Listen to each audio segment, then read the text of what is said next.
জয় তাই বন্ধুরা, welcome back to another video. তো বন্ধুরা, আশা করি সবাই ভালো আছো। তো বন্ধুরা, আমি এখন আছি শান্তিপুর রাধা মদন গোপাল জিও মন্দিরের সামনে। তো চলো তোমাদেরকে রাধা মদন গোপাল জিও মন্দিরটা দর্শন করাই। তো এখানে রয়েছে শ্রী শ্রী অদ্বৈত আচার্যের সেবিত বিগ্রহ। তো চলো তোমাদেরকে শ্রী মদন গোপাল জিও মন্দিরটা তোমাদেরকে দর্শন করাই। তো তোমরা সকলে দর্শন করো। তো শ্রী শ্রী মদন গোপাল জিও মন্দিরের গেট। তো চলো প্রবেশ করে তোমাদেরকে সব কিছু দর্শন করাই। রাধা মদন গোপাল জিও মন্দিরে কী কী আছে না আছে সব কিছু তোমাদেরকে তোমাদের মাঝে তুলে ধরি। তো প্রবেশ করতেই দেখো কত সুন্দর একটা বকুল ফুল গাছ রয়েছে। আর এই পাশে রয়েছে মেন মন্দির, শ্রী শ্রী রাধা মদন গোপাল জিও মন্দির।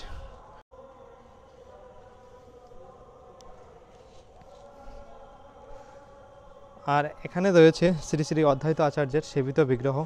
তো সেবিত রাধা মদন মদন গোপাল রয়েছে। তো চলো তোমাদেরকে দর্শন করাই। আর এই পাশটায় দেখো যে রাসের সময় এই যে আসনগুলো নিয়ে বের করা হয় রায় রাজা সাজে। তো সব কিছু নিয়ে বের করে দেখো যে। আর চলো তোমাদেরকে দর্শন করাই। জানি তাই। তো তোমরা দর্শন করছো অদ্বৈত আচার্য সীতা দেবীকে।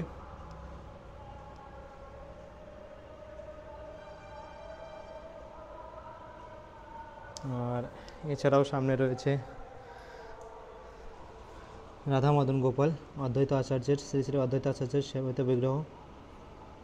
দর্শন করো সকলে।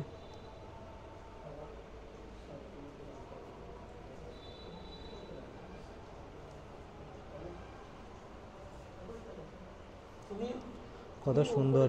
তোমার উপরে আসতে অসুবিধা।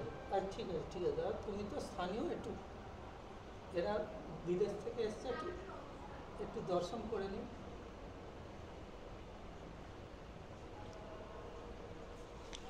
জানি তাই।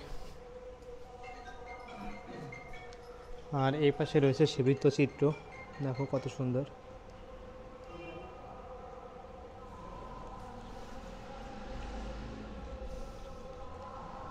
জানি তাই বন্ধুরা, তো তোমাদেরকে আমি দর্শন করলাম শান্তিপুর শ্রী শ্রী রাধা মদন গোপাল জিও মন্দিরের শ্রী শ্রী অদ্বৈত আচার্যের সেবিত বিগ্রহ।